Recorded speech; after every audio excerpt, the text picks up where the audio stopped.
Avec nous sur ce plateau, il y a aujourd'hui le Rav Daniel Semama. Bonsoir. Bonsoir. Vous êtes auteur de nombreux articles pour Torah Box et vous portez également un vaste projet d'enseignement de la Mishnah en vidéo, je crois. Oui, tout à fait. Alors, vous avez accepté de répondre à nos questions et je vous en remercie beaucoup. Des questions qui vont porter sur une notion fondamentale du judaïsme qui est la hardout, c'est-à-dire l'unité.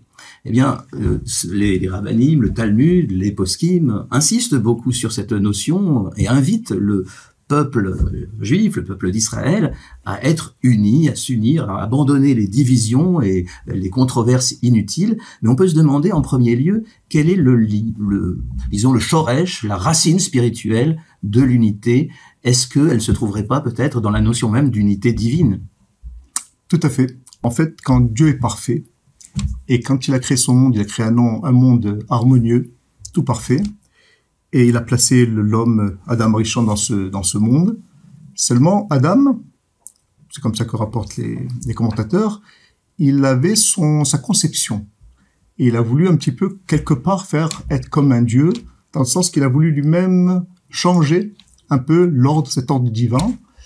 Et en fait, en intervenant dans ce monde qui était parfait, où il n'aurait pas dû toucher, alors il a créé effectivement un mélange, on va dire une séparation dans l'équilibre qui avait été créé par Dieu dans ce monde. Et donc c'est ce qui a causé ce mélange de bien et de mal qui crée le pilou, qui crée la séparation.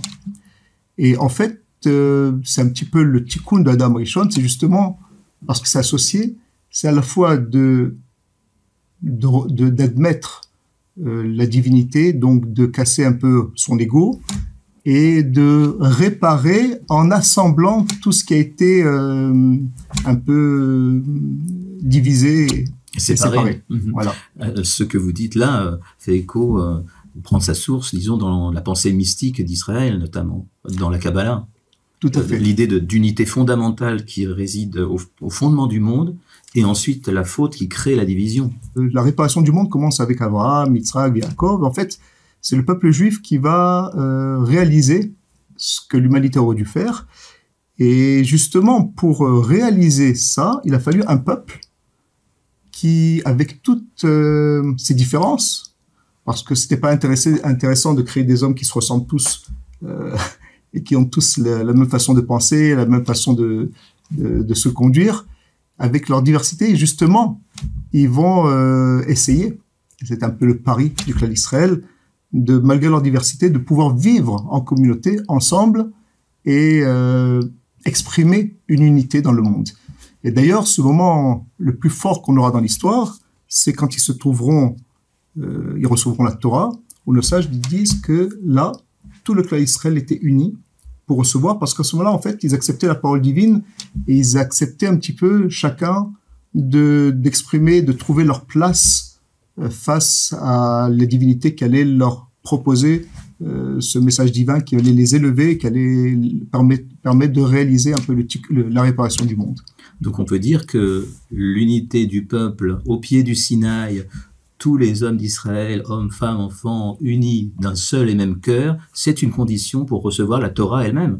Il n'y a aucun homme, nos sages, ils disent que c'est quelque chose de miraculeux. C'est qu'on peut venir d'un papa et d'une maman, mais ça empêche que la fratrie soit toujours différente. Et on a beau venir d'Adam Rishon, il n'y a pas un homme qui ressemble à un autre, ni physiquement, ni dans sa sensibilité, ni dans son intelligence. Dans sa neshama. Dans sa neshama, dans son rôle à réaliser dans ce monde. D'ailleurs, quand un homme rencontre sa femme, qui va être sa compagne, on voit bien que ça ne peut être que une volonté divine qui est derrière, parce que il y a beaucoup en fait, dans l'absolu, il y a beaucoup de choix, mais c'est avec une seule qui va pouvoir réaliser vraiment l'unité. Une seule et qui est très différente. Et qui est très différente. Donc c'est cette dialectique de l'unité dans la différence, parce qu'on pourrait se dire, comment voulez-vous unir des personnes qui sont tellement opposées, a priori, dans le peuple juif lui-même? Nous avons une multiplicité de tribus, et les 12 tribus d'Israël. Au sein du peuple, nous avons les Kohanim, les Léviim et les Israélites. Nous avons également des personnes qui ont un vécu très différent, des origines différentes, séfarades, ashkénazes, les Lituaniens, les chassidim, et Dieu sait si ça a pu créer aussi des confrontations dans l'histoire du peuple juif. Comment est-ce qu'on peut arriver avec une telle diversité à avoir néanmoins une conception unitaire du peuple juif? Oui, très, très excellente question. En fait, elle a beaucoup d'angles, votre question. Et je voudrais juste, avant de rentrer dans les détails, de voir, comme vous l'avez relevé, il y a des Kohanim, il y a des Lévim. En fait, quand la Torah propose 613 mitzvot, il y a des mitzvot qui ne pourront être accomplis que par des Kohanim. Il y a des mitzvot qui sont accomplis que par le roi. Il y a des mitzvot qui peuvent être accomplis que dans certaines situations particulières. Et donc, par exemple, la mitzvah de Hiboum, qu'à Dieu ne plaise, le Lévira, oui. Elle ne peut être applicable que si une personne a un frère qui s'est marié, qui est mort sans descendance. Donc là commence la mitzvah de Lévira. On peut être, la plupart des gens ne sont pas confrontés avec cette situation. Tout le monde n'est pas Kohen Gadol, il n'y en aura qu'un seul dans le monde. Et malgré tout, ça fait partie des 613 mitzvot. Donc on comprend très bien qu'en fait, quand la Torah nous demande de faire ces 613 mitzvot, elle demande ça par le Klal Israël, par l'ensemble du Klal Israël de réaliser 613 mitzvot. Et en fait, on va les accomplir justement par cette unité que vous relevez, à savoir que si on reconnaît l'autre, on lui donne sa place et on fait partie de cet ensemble-là, alors effectivement, on peut réaliser ces 613 mitzvot, malgré qu'on n'est pas concerné, et c'est sous cette forme-là qu'on va le réaliser. Ça, c'est un premier point que je voulais relever. Il y a dans la Torah 12 tribus. Alors 12 tribus correspondent effectivement aux 12 fils qu'a eu Yaakov, mais on voit que quand ils étaient dans le désert, ils se déplaçaient, quand ils campaient, quand ils vont même s'installer en Eretz Israël, on va quand même les fixer en tribus. Oui, chacun dans sa région. Chacun dans sa région. Et en fait, derrière tout ça, il semble, et c'est sans doute ça la raison, c'est qu'en fait, chaque tribu vivait justement, chaque personne de cette tribu a quand même quelque chose de commun avec les gens de cette tribu, et c'était plus facile de vivre ensemble, tandis que un homme avec d'autres tribus, si c'était un peu, je sais pas moi, un tirage au sort, ou autrement que les gens s'installaient comme on le fait aujourd'hui, alors ça aurait été une plus grande complexité. Donc la Torah, en fait, elle comprend. Oui. Elle comprend qu'il y a des différentes façons de servir Dieu, différentes façons de ressentir les choses. Et pour éviter justement ces frictions, alors on vit en tribu, ensemble, bien que tout le monde fait partie d'un ensemble. On se retrouve tous au moment des fêtes, aux 3 moments de la montée, la Aliyah, la Régel, où tout le monde était ensemble, parce que justement, on admet cette diversité, ces différences, et il ne faut pas justement, dans ce qui nous concerne à nous, il faut le reconnaître. C'est ça. Il y a une reconnaissance de la Torah qu'il y a des affinités naturelles. Tout à fait. Et à la fois une tension vers l'unité y compris avec les personnes qui nous sont très éloignées de prime abord. Tout à fait. En fait, ces 12 tribus représentent 12, comme nos sages disent, il y a 12 façons de s'adresser à Dieu, de faire sa prière. Dans l'histoire, on a un peu quitté depuis la galoute, depuis très longtemps. On n'est plus regroupé en tribus. L'exil a fait en sorte qu'en fait, chacun s'est retrouvé quelque part. Et c'était pas évident que les affinités se sont faites, mais sans doute les mentalités quand même, elles étaient assez dominantes pour que chacun quand même avait, on va dire, des références communes, une sensibilité, un passé, des références même de nourriture et d'autres, et de chants, de liturgie qui revenaient, qui permettaient cette proximité, c'est des coutumes communes notamment. Et en fait, on est, je pense, dans une époque très spéciale, où en fait, le fait que la technologie, les avions, etc., ont fait en sorte que aussi les événements de l'histoire ont fait en sorte qu'il y a eu beaucoup de déplacements. C'est évident qu'en Israël, beaucoup de gens sont venus un peu de partout. Et en fait, c'était un pari même presque impossible parce que c'est à la fois, les paramètres ici sont beaucoup plus complexes Il s'agit plus ici de 12 façons de servir Dieu, mais c'est des mentalités différentes. Une multitude de mentalités différentes. Oui, qui se rencontraient, l'Orient, l'Occident, la rigueur, enfin bref, toutes ces tendances qui se retrouvaient. Et aussi, et ça, il faut quand même c'est un paramètre qui fait aujourd'hui la complexité de la Redoute aujourd'hui, c'est aussi des différences à la fois de conception, aussi au niveau de religion. L'époque a fait en sorte que beaucoup de gens se sont éloignés un peu plus, un peu moins. D'autres ont cherché à rebondir sous d'autres formes de services divins, même ceux qui étaient proches de la religion. Et en fait, aujourd'hui, en tout cas, c'est comme ça que je le verrais, moi, à mes yeux, c'est que chacun, en fait, on va déjà parler des personnes qui veulent, oui, quand même se rapprocher du judaïsme, alors ils doivent faire quand même une recherche. La recherche n'est pas évidente, ils doivent chercher leur milieu et leur expression dans le judaïsme. On a quand même l'avantage, on va dire, que c'est créer des petites communautés un peu de toutes sortes de styles. Certaines sont fermées, certaines sont ouvertes, mais en tout cas, on peut puiser de cette pluralité pour trouver son expression et créer son petit cocon et sa petite synagogue. Enfin, c'est l'avantage qui existe en Israël, c'est qu'on peut se trouver dans n'importe quel endroit de ce pays, dire bien, voilà, on va faire Kabbalat Shabbat comme Karl Barth, ou bien on va créer un Bet Rabad, ou on va faire quelque chose de Breslav, ou au contraire, on va vouloir faire quelque chose de très sfarad, selon les psakim de Rav Ovadia Yosef, et etc., etc. Et donc chacun va un peu chercher son milieu selon ce qui va se créer. Et même il y en a qui vont même avoir cette ambition de vouloir créer leur propre communauté. Voilà, encore sur un pied, on a un petit peu défini mais la redoute entre les différents niveaux, on va dire, de religion, se font dans la mesure où s'il y a un respect de l'autre dans sa façon d'avancer et dans ce qu'il représente. C'est ça. Voilà. C'est le terme de reconnaissance que vous avez utilisé tout à l'heure. C'est ça la condition finalement du respect d'autrui dans sa différence. C'est la reconnaissance de son identité qui est radicalement différente de la mienne. Tout à fait. Mais avec ce point commun qui est la Torah et les mitzvot et l'identité juive, avant tout. Regardez, on assiste quand même à quelque chose d'un peu incroyable. En Israël, on peut dire que, malheureusement, ça s'est pas fait de façon douce. C'est un petit peu la guerre de Yom Kippour. C'est comme ça qu'on l'explique. La guerre de Yom Kippour, elle a causé un bouleversement dans le pays, dans les valeurs, après l'assurance que le pays avait pris après la guerre des 6 jours. Oui. Le Yom Kippourim a quand même remis, on va pas dire les choses en place, mais disons, on remis en question, on va dire,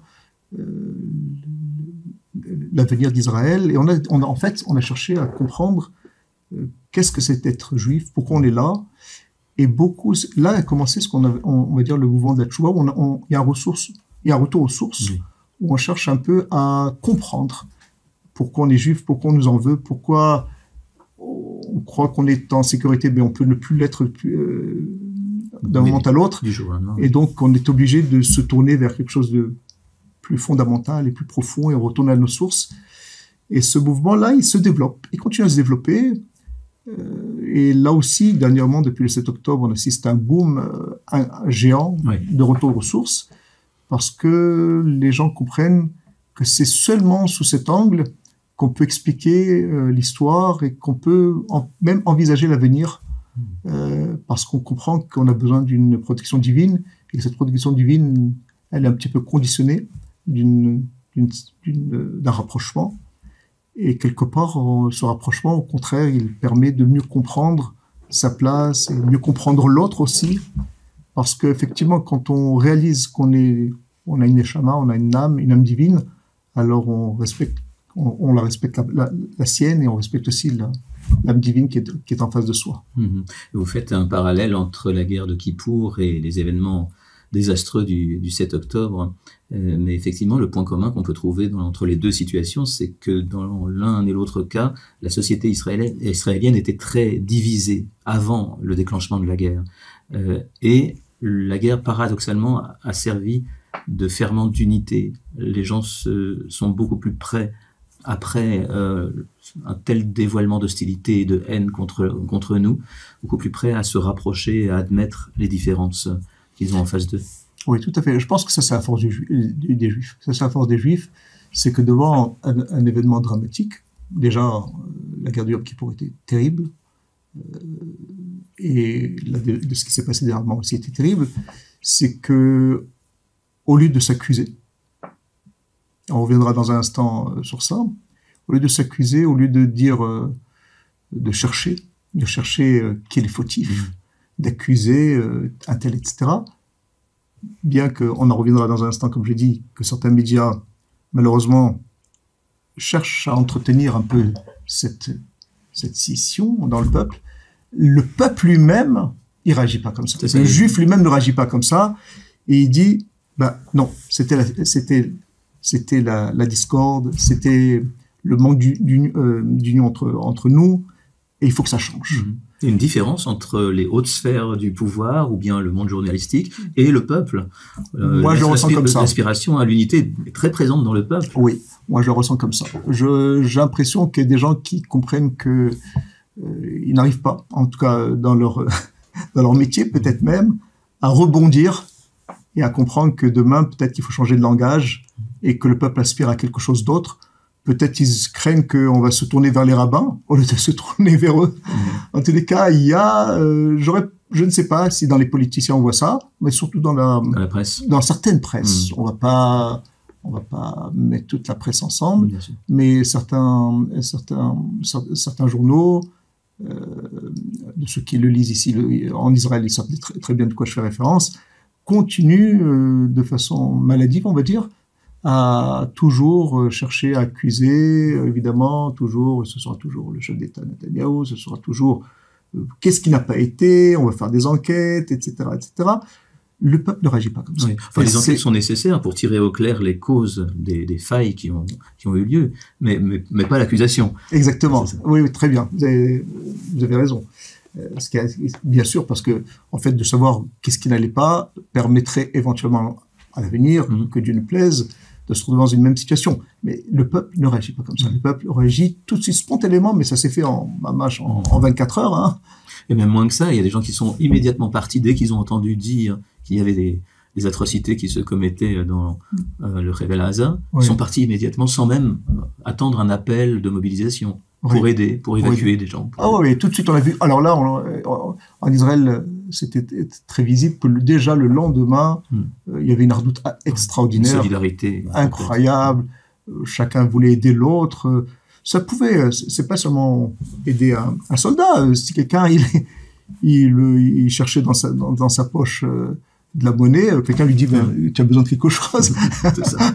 Alors que ça n'a rien à voir avec les soldats. On a tout de suite, c'est Israël qui rebondit. Rebondit au lieu de se morfondre dans le malheur, ils comprennent que on va reprendre les choses en main, on va reprendre la redoute, on va reprendre notre relation avec Dieu, parce qu'on comprend que quelque part, Dieu a enlevé sa protection, sa présence, ses nuées qui nous protégeaient. Évidemment, en réagissant comme ça, on espère très vite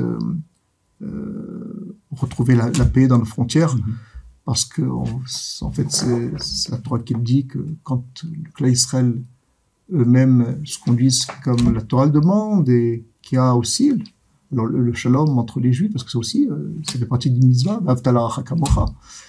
plein de mitzvot en fait. Si on remarque, dans l'état de la loi, il y a 5 mitzvot qui concernent l'homme envers Dieu, son service, mais les 5 autres sont entre Ben Adam Lachavero. Oui, l'homme et son prochain. L'homme et son prochain. Donc, on voit bien que les mitzvot elles-mêmes poussent et nous ordonnent à casser son ego et penser à l'autre, et penser aux gens nécessiteux, aider même son prochain, quel qu'il soit. Voilà. Alors avec de tels idéaux, on peut se demander, Rav Selama, comment il se fait qu'il y a néanmoins dans le peuple d'Israël une tendance à la division. Il y a un mot de Manitou qui dit chaque peuple se donne pour principe central la qualité qui lui fait le plus défaut. Alors pour le monde occidental, ce sera l'amour, pour le monde oriental, la rigueur, et pour le peuple juif, c'est l'unité. C'est-à-dire que nous plaçons l'unité comme une valeur fondamentale, et néanmoins, nous continuons à entretenir de petites divisions. Comment l'expliquer? C'est certain qu'aujourd'hui, les problèmes, par exemple, la politique en Israël ne fait pas du bien pour l'unité. Les médias non plus. On cherche ici à faire des clans qui ne sont pas bénéfiques. Et il y a beaucoup de médisance, alors que la médisance est interdite. Alors on ne sait pas comment on peut être journaliste et éviter la médisance quelque part, parce que des fois c'est les scoops qui font qu'un journal va réussir et va être attractif ou pas. Et pourtant, c'est une grande nécessité, même en tant que journaliste, de s'interdire absolument toute médisance. Exactement. Ce qui ne signifie pas toute critique. On peut être critique. Tout à fait. Mais la médisance, des fois, c'est plus grave que la médisance, c'est du mensonge. Oui. On se base sur des on-dit, on n'a pas vérifié, on sort vite l'information qui peut, le lendemain, ne pas être exacte. Tout ça ne fait pas toujours du bien. Est-ce qu'on pourrait dire peut-être parmi les sources de la division qu'il y a la recherche des honneurs? Est-ce que la recherche des honneurs ne serait pas une cause de haine gratuite entre les Bnei Israël? Tout à fait. Les honneurs, comme nos sages ils disent, les désirs, l'orgueil et les recherches d'honneur sortent l'homme de ce monde. C'est évident. Plus un homme il travaille sur sa modestie et qu'il se contente. En fait, c'est un truc, une notion que la Chassidut développe énormément, c'est justement d'être ce qu'on appelle content de son sort. Content de son sort, on le connaît sous cette forme-là de content de son sort dans le matériel, mais en fait, c'est une notion beaucoup plus large. Ah oui, qui inclut également l'aspect spirituel. Exactement, bien sûr. C'est que quelqu'un, il peut dire, ben bon, moi, j'aurais voulu être autre, j'aurais voulu être comme lui, j'aurais voulu faire des choses qui en fait, qui sont pas de mes capacités. Et donc, pour faute de pouvoir se réaliser, parce qu'on n'a pas les ustensiles pour pouvoir le réaliser, alors on descend l'autre. Et effectivement, il y a tout un travail sur soi d'accepter. C'est pour ça que la Emouna, en fait, c'est-à-dire la proximité avec Dieu, est en fait le médicament, on va dire, de tous les maux. Parce que si quelqu'un est proche de Dieu, il sait que Dieu ne cherche que notre bien et nous donne, tout ce qu'il nous donne, c'est exactement ce qu'il nous faut. Et de même qu'il va nous donner la femme qu'il nous faut, les biens qu'il nous faut. Alors un homme, il est comblé. Il est comblé et il vit très bien avec son ami. Au contraire, il cherchera à l'aider. Il cherchera à l'aider parce qu'il comprend que de même que lui, il est bien dans ce qu'il a reçu, alors il veut aussi que l'autre aussi, il soit bien dans ce que Dieu l'a comblé. Voilà. Et c'est peut-être le plus grand chesed, le plus grande bonté qu'on peut faire dans ce monde. On peut donner à quelqu'un, on peut l'aider, mais peut-être c'est aussi lui faire comprendre. C'est peut-être le plus grand bienfait qu'on fait, lui faire comprendre que, en fait, ce qu'il a, c'est ce qu'il y a de mieux. Si on arrive à faire ça, je pense qu'on aura fait le plus grand bien qu'on aura fait à son prochain. C'est magnifique. Ouais. Alors, Rav Selama, est-ce qu'à présent nous pourrions réfléchir aux limites de l'unité? D'abord, est-ce qu'il y a des limites de l'unité? Nous comprenons bien qu'il faut aimer tous les juifs, mais est-ce que cet amour inconditionnel du peuple juif ne trouve pas un obstacle ou une limite, par exemple, dans certains groupes qui disent des propos médisants précisément sur Israël ou qui prennent le parti des ennemis d'Israël publiquement, qui participent à des manifestations contre Israël, ou bien également traditionnellement.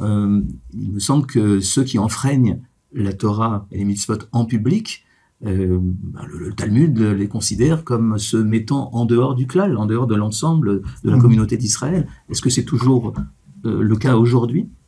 Non. Dans le sens qu'il faut prendre en considération de qui il s'agit. Oui. De façon absolue, on est obligé d'avoir un avis. La vérité, on doit l'affirmer. C'est-à-dire que si quelqu'un il sait qu'il est dans la vérité, ben, il a le droit de penser qu'il est dedans et d'essayer de convaincre son prochain de cette vérité. Évidemment, il doit être assez sûr de lui, assez aussi net avec sa démarche, dans le sens qu'il n'a pas d'intérêt de vouloir agir ainsi. C'est vraiment pour la pure de vérité. Tout ça, j'ai dit ça pour dire que il y a, effectivement, s'il y a comme vous dites, des gens qui se sont éloignés, ou qui se sont même convertis, ou qui fréquentent, peut-être je voulais faire référence aussi à ces mouvements réformistes, etc. Éventuellement. Écoutez, c'est évident qu'ils se sont coupés un peu du clan Israël. Mais il faut analyser qui ils sont.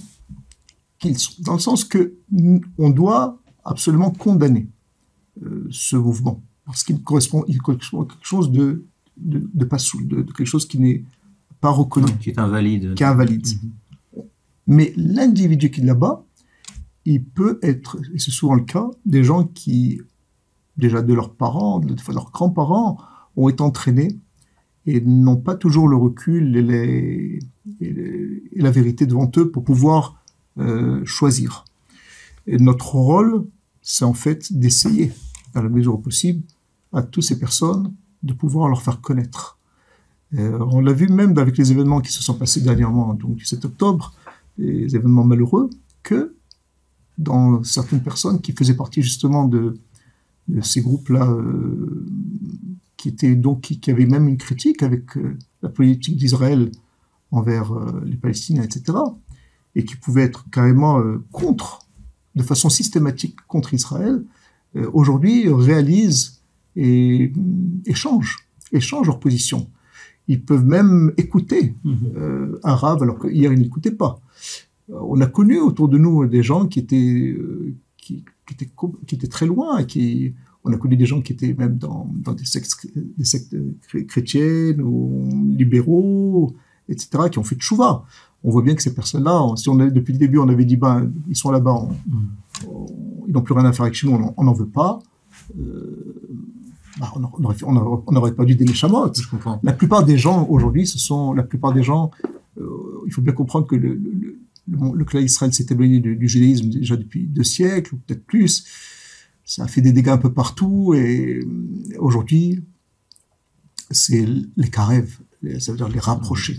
Les rapprocher, comme disait le Rav Yosef, toujours avec amour, les rapprocher.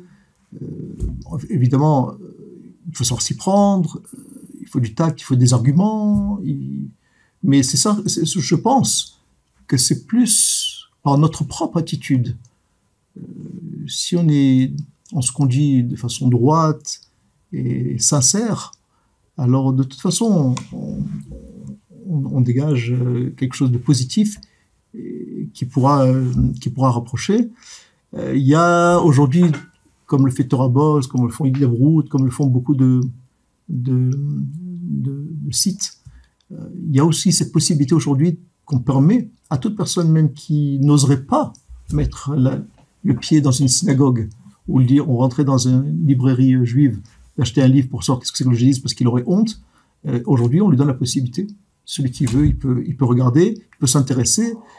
Et moi, je pense que, personnellement, que plus on propose, justement, de manière de faire, manière d'agir, manière de se rapprocher du judaïsme, parce que, comme vous le relevez, il y a toutes ces mouvements de Chassidut, de lituanien, Sfarad, etc.